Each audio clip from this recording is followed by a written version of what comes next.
Estamos de volta com mais um capítulo da nossa série Marcos do Envelhecimento.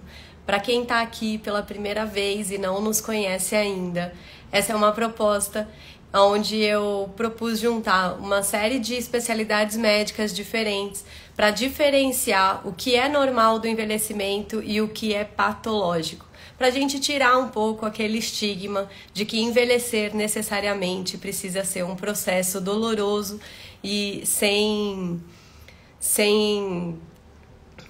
vida, né? Todo mundo acha que é um processo árduo, negativo e não consegue enxergar, na verdade, que existe uma forma de se planejar e realmente aproveitar todas as fases da vida e transformar essa fase de maturidade na melhor idade, não é verdade? Hoje a gente vai estar com a doutora Gabriela Lira, ela é psiquiatra, fez faculdade de medicina comigo em Santos e ela teve ela foi super acessível e se prontificou a participar comigo. Eu acho que ela tá entrando aqui. Oi! Gente, essa é a... Boa noite. Eu queria que... para quem não me conhece, porque eu sempre esqueço de me apresentar, eu sou a doutora Poliana, eu sou médica geriatra, me especializei em clínica médica e geriatria no Hospital dos Servidores Estadual aqui em São Paulo. E, bom, diferente de alguns geriatras, eu prefiro fazer essa parte de promoção da saúde, né? Pegar os bebês da geriatria, que começa ali em torno de 50, 60 anos, para verdadeiramente poder guiar esses meus pacientes e a sociedade, né? Por isso também a gente criou esse canalzinho, essa série aqui no Instagram, pelas trilhas da longevidade saudável. E agora a Bibi vai se apresentar. Para quem não conhece, fala, Bibi, quem você é, aonde você se formou, onde você trabalha atualmente. Queria agradecer, então, o convite por estar aqui trocando com você depois de tantos anos, né? É. Que estudamos juntas. Então, eu sou Gabriela, sou médica psiquiatra, médica pela Faculdade Metropolitana de Santos e psiquiatra pela Santa Casa de São Paulo. Atualmente, eu trabalho no AC Camargo, sou coordenadora do ambulatório de lá. Mas tenho bastante foco, e no consultório também particular, né? Eu tenho bastante foco em integrar, né? Uma medicina mais complementar, integrativa. Atendo também bastante paciente oncológico, pacientes em fim da vida, né? Então, mas gosto de trazer bastante essa visão integrativa. Ai, gente, só para complementar, a Bibi, assim, eu tive que convidar, porque ela, além de ser uma médica excelente, ela é iluminada, gente. Essa pessoa, ela tem o dom do cuidado. Então, eu espero, eu tô com bastante expectativa dessa live, acho que vai ser bem legal. A Bibi, ela, sei lá, ela fala assim, e eu vou me identificando e eu espero que aconteça o mesmo com vocês. Então, assim, fiz algumas perguntinhas e gente, quem quiser já pode ir deixando as perguntas aqui. Se puder também compartilha a nossa live com os familiares e marca quem vocês acham que essa poderia contribuir, né, para a saúde emocional dessa pessoa, saúde mental. A gente vive numa sociedade ansiosa, não é verdade?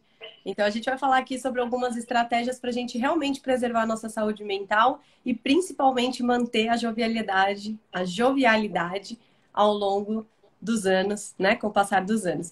Bibi, conta pra gente quais são as queixas mais comuns que aparecem no seu consultório hoje. Assim, no dia a dia, né? O seu feijão com arroz. Só para o pessoal ter uma noção do que é.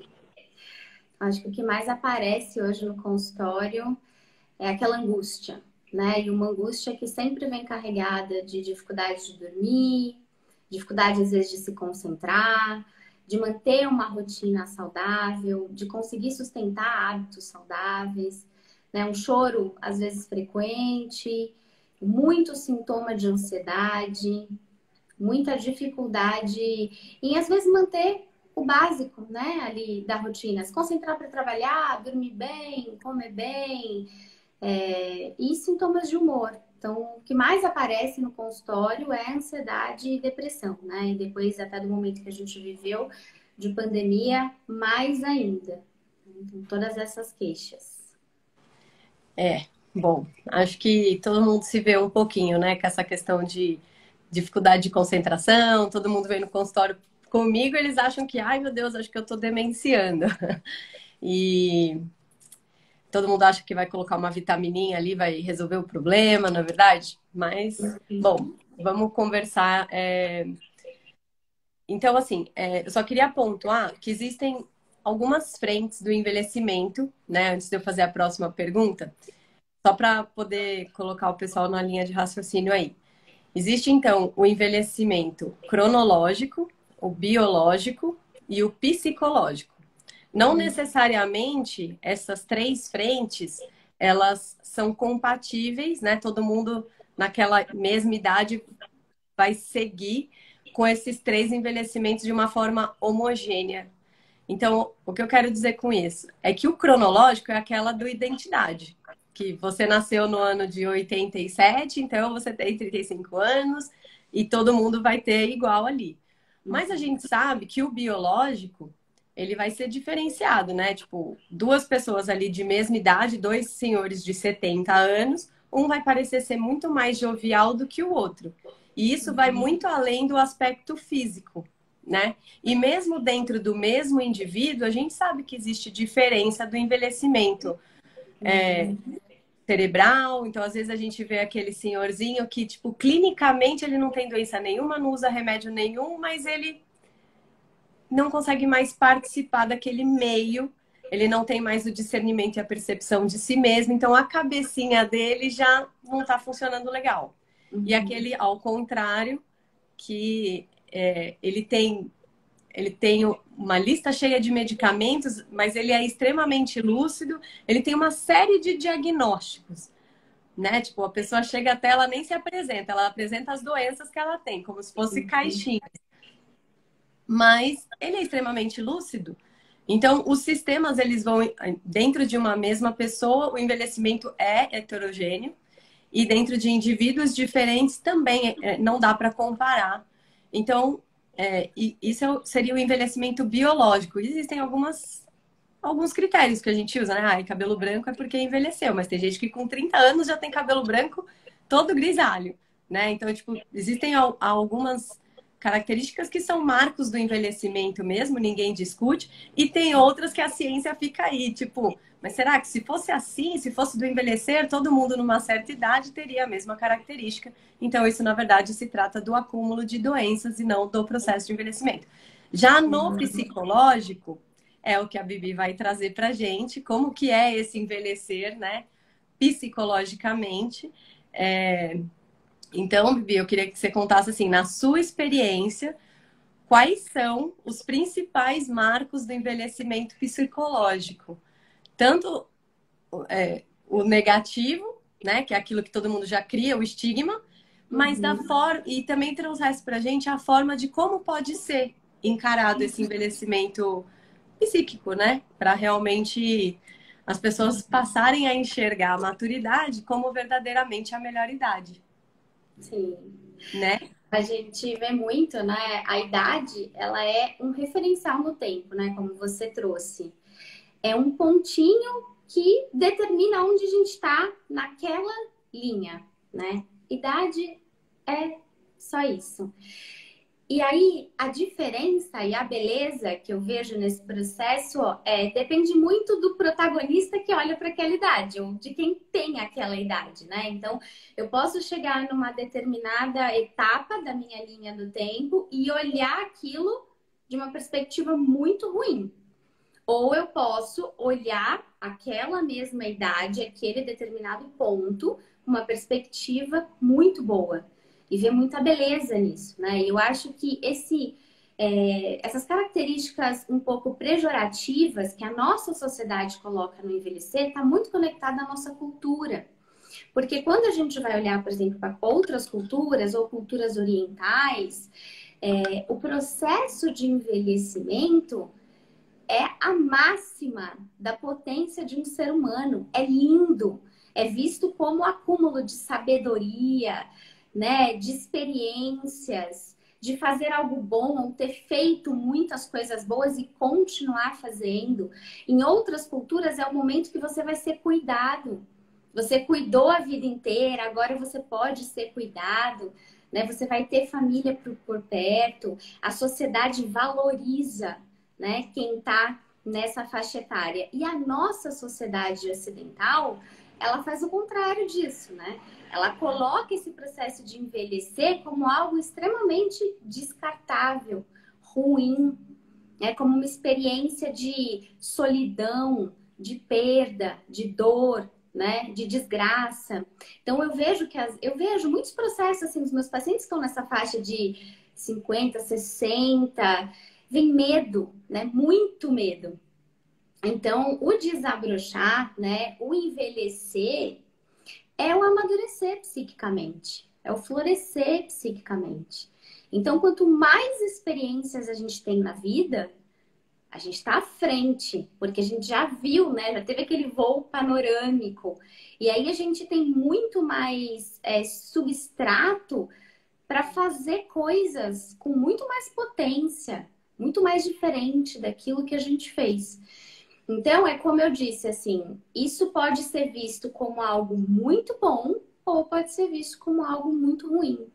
Então, uma pessoa que envelhece olhando para suas experiências, né, e sempre transformando isso em algo positivo, em algo bom, né, encontrando a bagagem necessária para atravessar as dificuldades daquele momento, ela vai caminhando à frente com muita saúde psíquica. Né? Então, o processo de envelhecimento psíquico, ele é o nosso próprio processo de autoconhecimento. E aí eu posso dizer que talvez a gente tenha velhos jovens e jovens velhos, né? Porque às vezes eu vejo alguns idosos, pessoas que estão lá com seus 70 anos e não se conheceram. Não sabem quem são, sabe? As coisas que poderiam ter trabalhado, isso estou dizendo tudo dentro do coração mesmo, né? O que poderia ter feito de diferente, como moldar de uma forma mais positiva a personalidade, aquilo que trouxe. Enquanto que às vezes pessoas mais jovens são super amadurecidas, são super floridas, já avançaram muito, né? Então, acho que essa idade psíquica tem a ver com a nossa capacidade de se jogar para um processo de autoconhecimento. E aí, é claro, quanto mais experiências, mais vantagens, né? Só que se a gente não faz algo bom com isso, com essas experiências todas que a gente vai adquirindo ao longo da vida, isso acaba ficando ali no ar. Então, a parte positiva é esse processo de autoconhecimento, de poder depois criar cada vez mais, né, hábitos saudáveis, autocontrole, gestão emocional, para poder se relacionar, para poder ser feliz, né, curtir, aproveitar cada fase da vida. E eu vejo como um marco muito negativo no desenvolvimento psíquico a resistência. E aí eu acho que essa, para mim, é a palavra. Então, a palavra do positivo é como que a gente envelhece psiquicamente bem. A minha palavra que eu diria é adaptação. Então, se você tem uma capacidade de se adaptar, né, às mudanças que a vida vai trazendo, você avança, e você avança com muita saúde psíquica.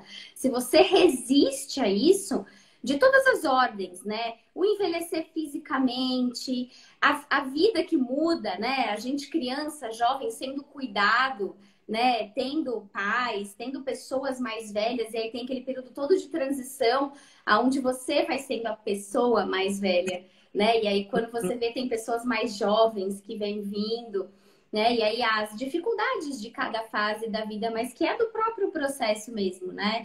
Do envelhecer. Então, eu acho que é a resistência. Pessoas que têm uma dificuldade muito pequena de adaptação, são muito resistentes à mudança, sofrem muito nessa fase, não se desenvolvem. Pessoas que acabam tendo pensamentos de cunho de desfecho muito negativo, ou veem a vida muito sob essa ótica, né? Também não passam por um bom desenvolvimento, um envelhecimento psíquico, né? Nesse ponto de vista. Pessoas que não utilizam a criatividade que a gente tem, é inato de todo ser humano, para driblar as dificuldades e curtir muito as facilidades da vida, também não vai envelhecer com saúde psíquica. Então, todos esses atributos vão trazendo para nós a percepção do que pode ser um envelhecer saudável psiquicamente e um envelhecer pouco saudável, né? Que não vai contribuir para o seu processo aí de amadurecimento mesmo como ser humano. E que a dificuldade, assim, ouvindo você falar, né? A dificuldade, ela é ao longo do processo todo. Porque esse enfrentamento dos obstáculos que você coloca, do autoconhecimento, é uma luta constante. É como se você estivesse sempre olhando para o processo de autoconhecimento. Enquanto você é jovem e você está passando por várias mini dificuldades, porque é difícil para todo mundo, né? E aí cada fase da vida com com aqueles seus dilemas que trazem sofrimento. Então, sei lá, quando a gente é bem jovenzinho, a gente tem aquela coisa do conflito amoroso, ai, de você gostar de alguém, de ser alguém não gostar de você, aí você ser rejeitada, aí, ai meu Deus, aí tipo, minhas amiguinhas estão todas namorando, nossa, comigo nunca vai ser, nunca acontece. Aí todo mundo começa a casar, aí tem aquela questão dos casamentos, depois dos divórcios, não sei o quê. Aí o sucesso profissional, você fala, meu Deus, mas eu tô aqui, será que é isso que eu quero pra vida? E assim, o grande ponto ao longo do processo, você realmente ter a percepção de si mesmo para fazer com que as suas crenças e aquilo que você considera valioso estar como prioridade. Porque eu acho que o que acaba acontecendo ao longo do envelhecer é que a gente coloca uma única prioridade na vida e esquece todas as demais esferas. E aí, quando você chega lá no final da vida, você fica meio que frustrado, amargurado, ranzinza, porque você dedicou uma vida toda, talvez, num único objetivo, se esqueceu, não cuidou de si e também não cuidou da sua resiliência, da sua capacidade de enfrentamento, da questão de obstáculos. E é isso que lá na frente vai fazer a diferença de você ser um velhinho sábio, aonde você não vai só continuar aprendendo, mas você também vai ensinar e por isso, por agregar, né? Você vai estar rodeado de pessoas, então não seria uma pessoa solitária. Então, assim, realmente. Então, essas duas. Você falou, né, da questão de adaptação e resistência, né? Então, assim, envelhecer é um luto, né? Porque a gente deixa coisas irem embora. Mas outras coisas também podem aparecer, podem surgir. E aí, eu sempre pergunto para os pacientes, mas que fase da vida que a gente não deixa algo? Né? Quando a gente vai para a vida adulta, isso é extremamente doloroso. Né? Ter as responsabilidades, deixar de ter o cuidado dos pais, né? Passar os perrengues da vida, aprender com as próprias experiências, né? Aí a gente constrói a nossa família, aí você fala, né? Ou constrói aquela vida adulta mais sustentada. Aí você fala, nossa, agora as coisas acalmaram. Aí os filhos crescem, depois eles vão embora, ou tem separações, tem outras perdas, ou tem muita exigência de trabalho, né? Você deixa de viver algumas coisas gostosas porque tá trabalhando pra caramba, é aquela fase da vida que você tem que fazer a roda girar, né? Então, toda fase da nossa vida, a gente perde algo. E se a gente se agarrar a essa perda, a gente não evolui. Então, é deixar o fluxo mesmo, né? Eu recebo essa fase da minha vida, seja, né, o momento que for, eu vivo o máximo possível, né? Tiro algo bom dessas experiências e aí eu celebro a chegada de uma nova fase. Essa é a beleza da vida e a grande dificuldade também, né? Porque a gente se agarra e aí acho que a maior comparação é o físico, né? A gente não quer que o corpo mude, não quer que a pele mude, não quer que a saúde mude, né? Então, não quer que nada mude. Então, por isso que é Exato. adaptação versus resistência. Eu acho que essa é a questão aí do envelhecer mesmo. E ninguém tá aqui querendo ser hipócrita, não, porque do jeito que a gente tá falando, parece que a gente manja, a gente vê isso acontecer com os outros, a gente super manja, né, de fazer do jeito certo. Mas não, a gente é super apegado também, passa pelos dilemas todos os dias. Então, assim, só pra gente, né, nessa linha aí de raciocínio, esse é o nosso erro, né? Tipo, de não deixar fluir e tudo mais. Então, mas de uma forma mais prática, quais seriam então as estratégias para que a gente pudesse cuidar melhor da nossa saúde mental? Quais seriam então os melhores métodos de prevenção? O que a gente tem que pôr na cabeça e falar, olha, independente da fase da vida em que eu esteja, eu preciso me atentar porque lá na frente eu ainda quero ter saúde para poder gozar de bons momentos, né? De boas experiências, assim. O que você, assim, diria para o pessoal? Olha, pessoal, essa é a mensagem que fica da live. A primeira, eu acho, as respostas elas são é fácil de responder, muito difícil de fazer, né? Mas a primeira é tenha relacionamentos de qualidade. Isso já foi comprovado, inclusive cientificamente, né? Tem um estudo lindo de Harvard, não sei se você já leu esse estudo, onde eles acompanharam homens por 70 anos para ver o que mais mantinha a saúde e o que mais manteve saúde foi relacionamentos de qualidade. Então, invista nisso. E se há uma dificuldade de se relacionar ou de ter relacionamentos de qualidade, aí já está um ponto, né, para você buscar ajuda, inclusive, em terapia, né, para poder desenvolver isso. Então, relacionamentos de qualidade. Mas 2. pode contar para o pessoal, porque assim, eu conheço esse estudo, mas é bem legal, assim. Só para resumir, gente, esse estudo, eu acho que ele ainda está em andamento, se eu não me engano, mas foram feita uma pesquisa com uma série de jovens, na época eles eram jovens, e perguntavam para eles qual era o sinônimo de felicidade. E aí muitos falavam que seria a fama, outros falavam que era dinheiro, outros falavam que era sucesso profissional. E aí, tipo, foram acompanhando, acho que a cada 10 anos, sei lá. E aí passou, até mudaram os cientistas, né? Porque eles iam passando de gerações, assim. E 30 hoje, anos. alguns faleceram no meio do caminho, mas enquanto a pesquisa rolou, né? Foram 70 anos aí de entrevistas com as mesmas pessoas e elas, ao longo do envelhecimento, foram mudando os aspectos. Então, aqueles que se sentiam mais felizes eram aqueles que realmente tinham conquistado bons relacionamentos. Não eram aqueles que tinham alcançado carreiras promissoras ou que tinham acumulado a Dinheiro, maior né? Fortuna. Nem saúde, né? Nem eram os mais saudáveis também, fisicamente. fisicamente. Exatamente. Então, assim, é algo para a gente realmente bater e refletir aí. Então, relacionamentos, assim, se atentar aos relacionamentos de qualidade seria um ponto Sim, prático. e aí não é quantidade, é qualidade, né? De Sim. verdade é qualidade, né? Porque às vezes a gente está rodeado de gente e relações que não são, que não levam a gente para o mais, às vezes leva a gente para o menos, né? O Instagram tá aí, né? Número de likes não significa que você seja necessariamente uma pessoa muito querida. Sim, sem dúvida. O segundo aí, acho que seria o próprio caminho de autodesenvolvimento, né? E aqui eu acho que um caminho muito seguro, bonito e rico é a psicoterapia, né? Eu sou suspeita para falar que eu faço psicoterapia há mais de 11 anos. Nunca parei. Toda semana eu tô lá.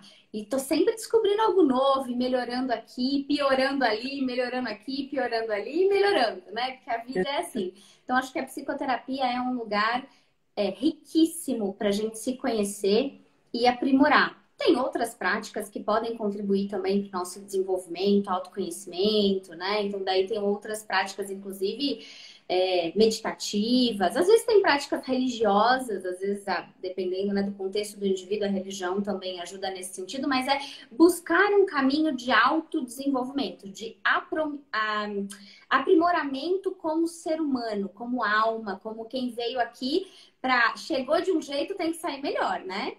Sim. Então, acho que Pelo esse é menos o... que você tenha a autopercepção de satisfação.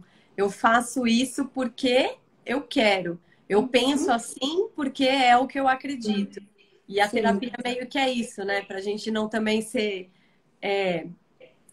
bombardeado de ideias que vêm do mundo de fora e sim. acaba tipo, invadindo o nosso mundo interior e a gente não questiona, a gente só, é assim, beleza, é assim, beleza, vai aceitando tudo e aí fica aquela Sim. Eu uma brinco insatisfação. com os amigos, assim, psiquiatras também, que terapia é desligar o rádio, né? Então, aquele ruído externo, né? Aquele barulho que fica fora e é a gente aquietar, conseguir olhar para dentro, e aí, enfim, inúmeras possibilidades de autotransformação. E aí, a gente não pode esquecer que estamos como alminha, né, e cabeça dentro de uma carcaça. E aí tem que cuidar da carcaça, né? Então, Sim, para conseguir manter a parte psíquica, espiritual também bem cuidada. E aí, para preservar a saúde mental, é aquela tríade, né? Dormir bem, comer bem e fazer atividade física. E sim. isso parece muito fácil, mas na nossa rotina atualmente é muito difícil. Então, o que seria dormir bem? Né? Quando a gente fala dormir bem, a gente começa a secretar melatonina às 18 horas. O pico é às 21, ou seja, o ideal era a gente estar dormindo por volta desse horário, né? E a gente já não faz isso, né? Igual as crianças, né? Criança a gente parece tão claro, vamos botar o neném É, pra dormir às 21 horas. Mas quando é pra gente, não. O bebê sim, tá tudo certinho, não pode ter muito açúcar, não pode ter muito sal, não pode ter ultraprocessado, mas pro adulto pode. Tipo, pode. Você fez uma umas. comparação, acho que é muito bonita e às vezes eu gosto de pensar desse lado, né? Cuidar como se a gente fosse a nossa criança, né? E cuidar da gente. Se é para fazer para o filho, a gente faz, né? Vai fazer a comidinha saudável, dá o banho na hora certa, põe para dormir na hora certa, mas conosco, aí a gente tem mais dificuldade. Resistência. Então, eu acho que sono é uma das características mais importantes. Assim, o ideal, na verdade, seria até dormir umas 8 horas. Eu sei que isso é difícil para a grande maioria das pessoas, Ainda mais aqui em São Paulo, né? ainda mais em São Paulo, muito estímulo luminoso, muito estímulo tecnológico. A gente coloca aquela série super vidrada, né? Tipo, 9 horas da noite você tá assim, acaba aquele capítulo. Você vai dormir, sei lá, meia-noite, não consegue iniciar o sono, né? Então, é uma série de características que perturbam o sono. Então, que é uma das queixas mais comuns e a gente chama de psicoeducação, né? Colocar higiene do sono dentro da psicoeducação, higiene do sono para melhorar a qualidade do sono, sem precisar ir lá e já tomar um remédio, né? Então, durmam bem, preservem a qualidade do sono, porque fixa a memória, fixa memórias afetivas, desintoxica o cérebro, repara as células, traz mais saúde. Né? Dormir bem.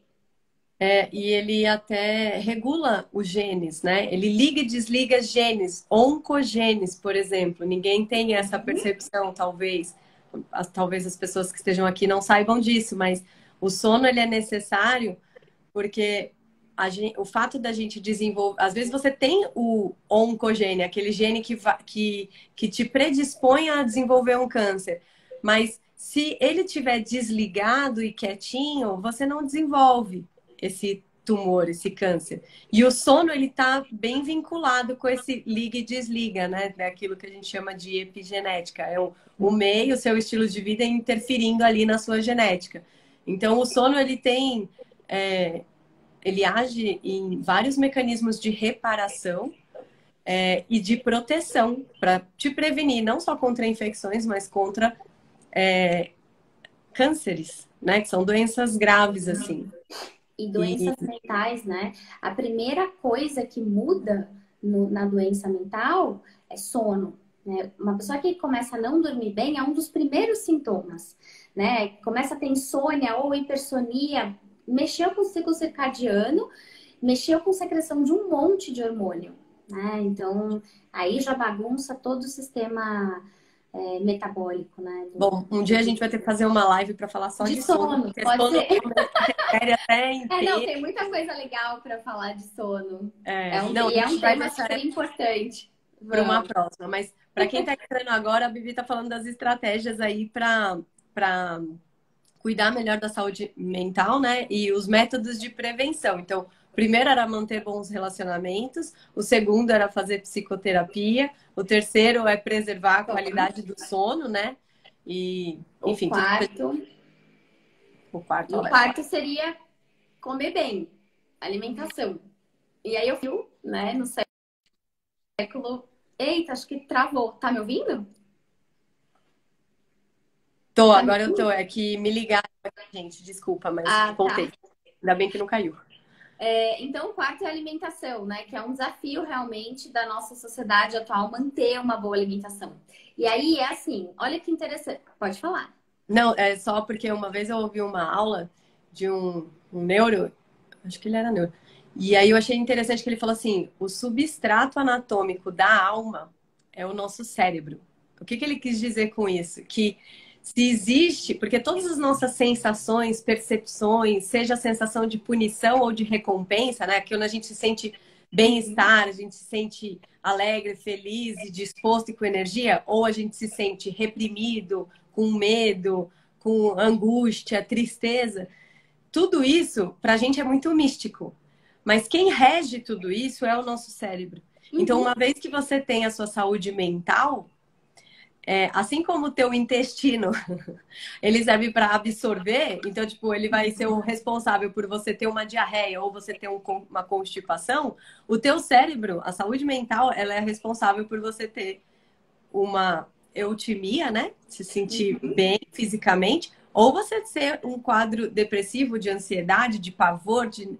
Então, assim, a importância de você cuidar desse órgão, porque tudo são neurotransmissores, né? E conexões ali hormonais e tudo o eixo funcionando direitinho. Então, isso que você falou, a alimentação é o substrato que vai alimentar o seu cérebro. Se você come porcaria, você vai gerar tecidos porcaria. Tuas sinapses não funcionam direito, você não produz energia direito, e aí a tua qualidade de vida vai pro saco, né? Tipo, você priorizando o trabalho, comendo coxinha no almoço, tipo, sei lá, ai meu Deus, cara, travou de novo? Não. Ah, voltou. Tô te vendo. Tá. Então, bom, basicamente é isso, né? Mas é só isso que eu queria dizer. Assim, quando a gente vai, por exemplo, tratar um quadro de ansiedade, a gente usa medicamentos que aumentam a secreção, né? Na verdade, a recaptação, enfim, da serotonina no cérebro. Então, vai aumentar a quantidade de serotonina no cérebro, tá? Mas da onde vem, né, a serotonina? Então, existem alguns precursores, o triptofano é um dos principais, mas não é o único, né? Que depois vai acabar sendo transformado e gerando serotonina. Existem outros neurotransmissores, como a acetilcolina, né, que é um dos neurotransmissores principais aí nas demências, né, na cognição, no aprendizado, noradrenalina, ânimo, disposição, dopamina, prazer, motivação. Gente, tudo isso é feito com comida, com triptofano, né, com outros E aonde tem nutrientes. triptofano? Fala pra gente. Triptofano a gente encontra ovo, banana, chocolate amargo, arroz integral, leite, alguns derivados, algumas carnes brancas. Sempre um nutricionista acho que consegue até fazer uma orientação bem mais precisa, né? Mas se a gente não comer aquilo que vai gerar a serotonina, que vai gerar o bem-estar, aí fica difícil, né? A gente não consegue só tratar do cunho, às vezes, por exemplo, psicológico, porque a gente é matéria, a gente é físico, né? Igual uma planta, né? Se você Sim. não dá água suficiente, os nutrientes suficientes, ela não sobrevive. E aí, para a nossa saúde, a alimentação é muito importante. Então, a acetilcolina, por exemplo, que tem a ver bastante com memória, a gente vai encontrar em também algumas carnes brancas, leite, derivados, alguns tipos de peixes. E não é só isso, né? Tem também as vitaminas, aí tem uma série de alimentos que a gente precisa da vitamina, não é só o alimento, é da vitamina para daí juntar o alimento, né? Então, tem uma série de. É complexo, né? De substâncias aí para a gente conseguir fazer a produção. Mas, além disso, a gente também tem que tentar manter uma dieta pouco inflamatória, Então, se a gente come muito industrializado, muito açúcar, muita gordura saturada, isso inflama o corpo, isso inflama o cérebro. E isso também faz diminuir a secreção de serotonina, dopamina, noradrenalina. Outra coisa, a gente tem que ter uma saúde intestinal. Então, não adianta comer bem se o intestino não absorve direito, né? E aí não absorve direito, e aí já é sabido. Então, por exemplo, o triptofano, quando você não tem as bactérias adequadas no intestino, ao invés dele ser convertido em serotonina, ele é convertido em outras substâncias que são citotóxicas. Então não é só, tipo, sobre comer uma banana, né? É totalmente complexo o processo, né? Então alimentação saudável, sono e cuidar principalmente da questão intestinal, da saúde como um todo, né? Aí é importante.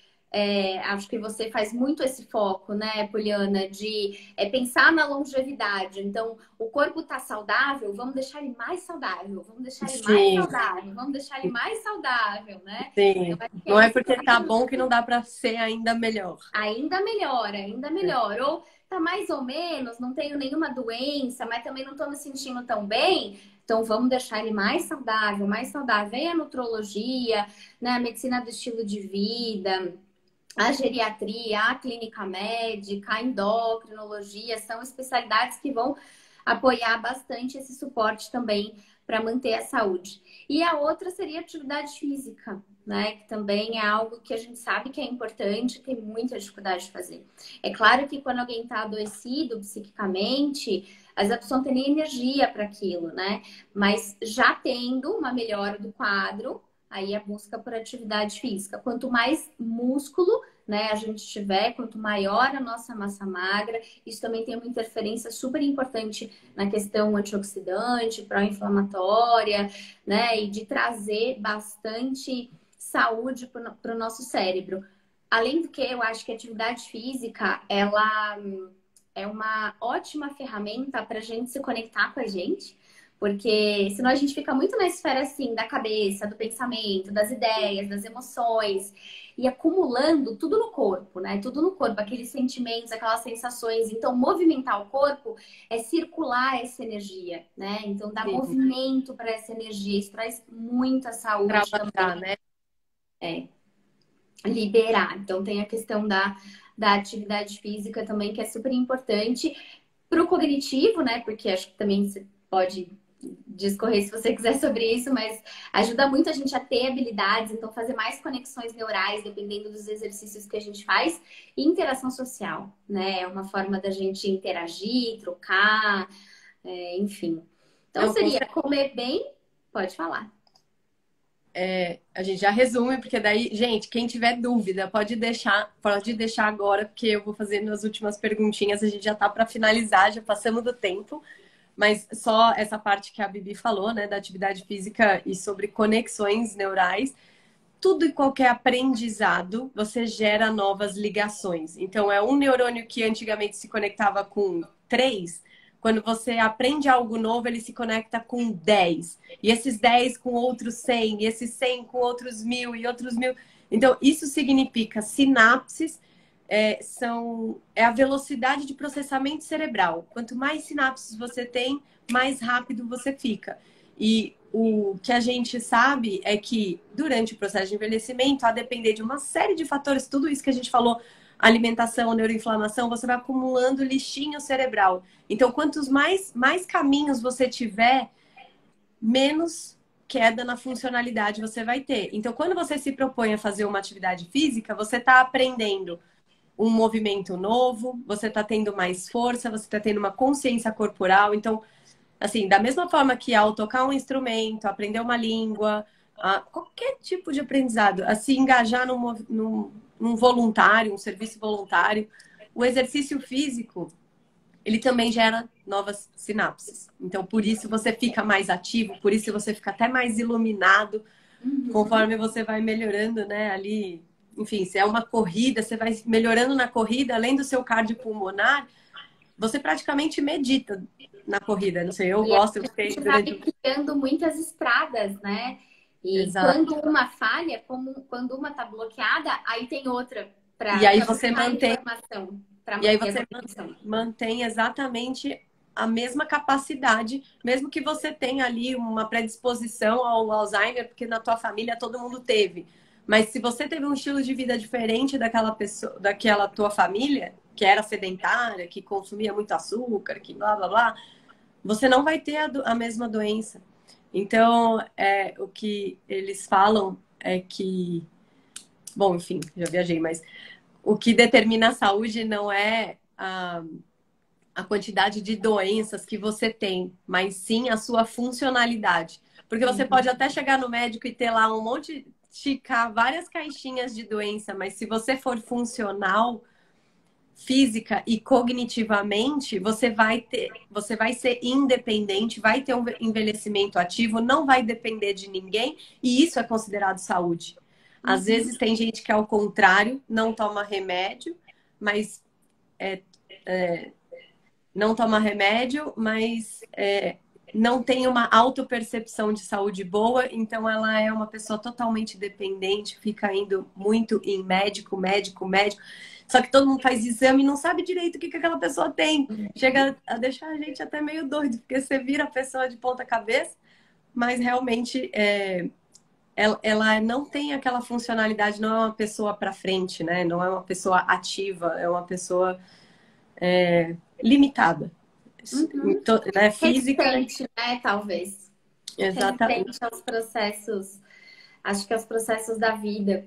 É interessante isso que você trouxe, Poli, porque estava lendo um artigo e li uma frase que me chamou muito a atenção, que é: queremos viver muito, mas não queremos envelhecer. Então, assim, a conta não fecha, né? Se a gente Exatamente. quer viver muito, a gente vai envelhecer. Estamos envelhecendo. Então, a cada dia, um pouquinho dentro da gente morre e algo novo nasce, né? Da forma de ser, do jeito de ver a vida, do jeito de comer, de se relacionar, né? De buscar experiências. Sempre algo é deixado para trás e algo novo aparece, né? Então, tá sempre meio que liberado para esse fluxo mesmo, né? Para esse pulsar que eu acho lindo e misterioso, que é a vida, né? Tem que ser um passo de cada vez e deixar fluir. Foi o que você falou.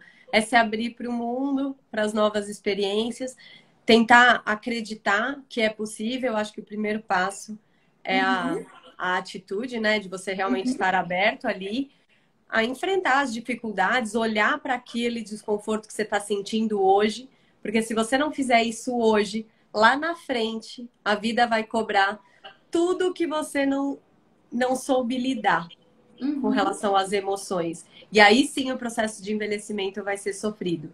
Provavelmente você não vai ter treinado a sua capacidade de adaptação, não vai se tornar uma pessoa resiliente, as pessoas provavelmente vão se afastar de você, e aí sim é todo aquele estigma negativo do envelhecimento, né? Então, deixa eu ver aqui se teve umas perguntas que um povo começou a falar aqui para frente.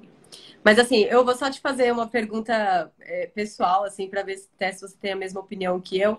E com relação àqueles polivitamínicos que a gente recebe muito de indústrias farmacêuticas e representantes, sobre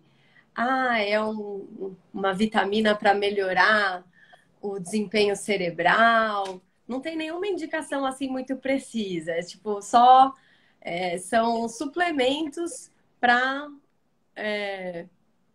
melhorar a saúde cerebral, A saúde mental, performance, né? a Sim. performance. Você acredita nessas? Você participa, assim, existe evidência científica em cima disso, né? Realmente você tomar o remedinho, você vai sentir uma diferença que você tem prescrito para os seus pacientes. Enfim, tem vários, gente, tem vários. Eu acho que isso é um tema super da moda atualmente, né? Todo mundo quer. É isso, né? Acho que essa coisa de explorar ao máximo da potencialidade do cérebro, tem a questão, né? Todo marketing envolvido em cima disso também, né? Então, acho que a resposta sempre depende. Primeiro entender quem é aquele indivíduo que está à minha frente, né? O que causa sofrimento. Então, eu estou diante mais de um quadro da dinâmica da vida, que aí tem que fazer muito manejo psicoterápico, trabalhar muitas questões, às vezes, de crença, de comportamento. Ou eu estou diante de um paciente que está com uma baita deficiência de vitamina B12, por exemplo, e uma perda cognitiva. Ou um paciente que está com uma baita anemia, né? E por isso ele está super desmotivado, ele está super para baixo. Então, assim, eu não recomendo a utilização de nenhum suplemento, de nenhuma medicação, sem que isso tenha sido muito bem prescrito. Porque o inverso tem chegado no consultório também. Eu tenho pego muitos pacientes, eu não sei você, mas assim, com hipervitaminose, dosagens altíssimas, às vezes, de vitamina D, enfim. E aí isso também causando uma série de problemas, né? Ali, que a gente sabe, dentro de todo o metabolismo, na altas dosagens de vitamina C. Eu peguei um paciente que fez lesão gástrica super importante, estava tomando dosagens altíssimas de vitamina C. Então, assim, não faça nada sem. Não, só Oi? lembrar que uma das complicações é a hepatite medicamentosa, né? Porque todo mundo acha, Uhum. tem gente que acha que vitamina não é remédio, mas na última live eu até falei sobre isso. Se Sim. fosse natural, você tinha comprado na feira, não na farmácia. Uhum. Sim. Então, realmente, assim, a gente vê hepatite medicamentosa e não é só sobre isso. Eu assisti uma aula na USP e eles fizeram uma meta-análise, um estudo sobre suplementação. E antigamente se achava que, mal não vai fazer. Na pior das hipóteses, seu rim vai, seu fígado metaboliza, teu rim excreta e você só perdeu dinheiro. Mas hoje em dia estamos questionando isso, que hipervitaminose aumenta, inclusive, risco de alguns tipos de câncer. Então, Uhum. aumenta sim mortalidade. Existem complicações pelo excesso de vitamina daquilo que você não precisa. Tudo que é em excesso, pelo menos essa é a minha visão. Eu comprei a ideia da aula lá que eles, Sim, e eu né? concordo. E eu acho que isso, até do ponto de vista psíquico, é um reflexo da nossa sociedade urgente, né? Então, as pessoas querem estar jovens ontem, saudáveis ontem, né? Com a vitamina ali, ó, no talo para ontem. E se esquecem daquelas medidas que a gente falou aqui, né? Comer bem, comer, né? Comer é isso que tem na feira, tudo de natural. Aí pode tudo. Se for comida natural, tá na feira, pode tudo. Comer bem, dormir bem, se relacionar bem, fazer atividade física. O corpo demora para responder, ele tem o seu tempo, né? Quando a gente planta uma sementinha, às vezes a gente rega meses, meses, meses para depois aquilo desabrochar, mas tem muita coisa acontecendo ali. Então eu acho que também é a nossa capacidade de paciência, né, Poli? De aceitação, é isso, de resiliência, de Sim, aceitação, de paciência, de confiança, porque tá tudo dentro. O corpo sim. sabe os caminhos, muitas vezes ele sabe como fazer, né? A gente tendo o auxílio de um profissional que às vezes dá um empurrãozinho aqui, outro ali, ajusta uma coisa aqui, outra coisa ali, as coisas vão se desdobrando e aí a saúde vai florescendo, vai acontecendo. E só isso que você falou, e também frisar a importância do segmento desse profissional. Porque Sim. segmento não é você ir numa única consulta e depois largar aquilo para ir seguir um novo modismo ou uma nova linha terapêutica.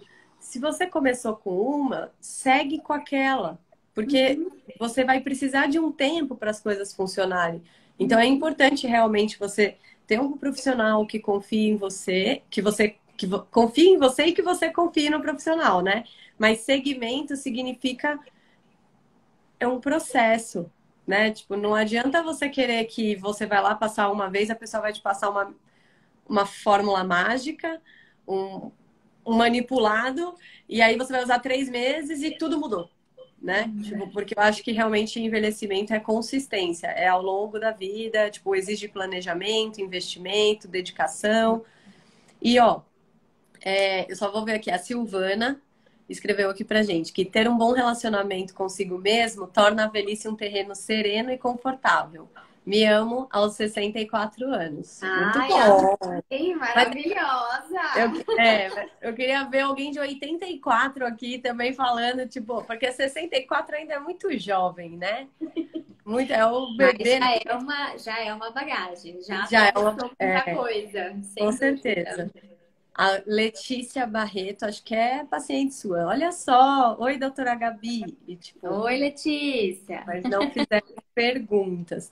Bom, Bibi, eu acho que eu vou só fazer te perguntar então, né? Tipo, qual que é a mensagem final que fica, assim, com relação ao envelhecer, né?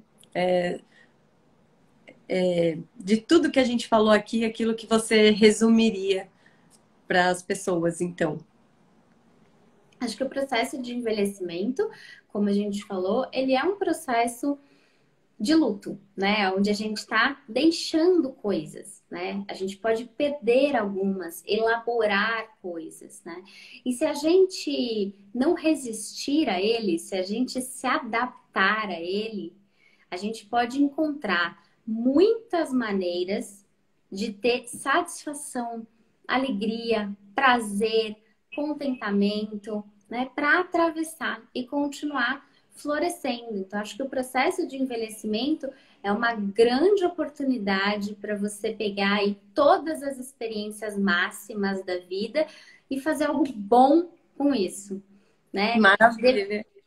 É isso. De poder Não, sempre super agregar valor, deixar o seu legado, né? E utilizando as suas experiências com isso. maravilha. Muito, muito, muito obrigada por aceitar essa proposta. Eu adorei, assim como eu sou sua fã, além de ser sua amiga, Tony, eu eu sou que sua fã. agradeço. Gente, muito obrigada pela audiência. Espero que vocês tenham gostado.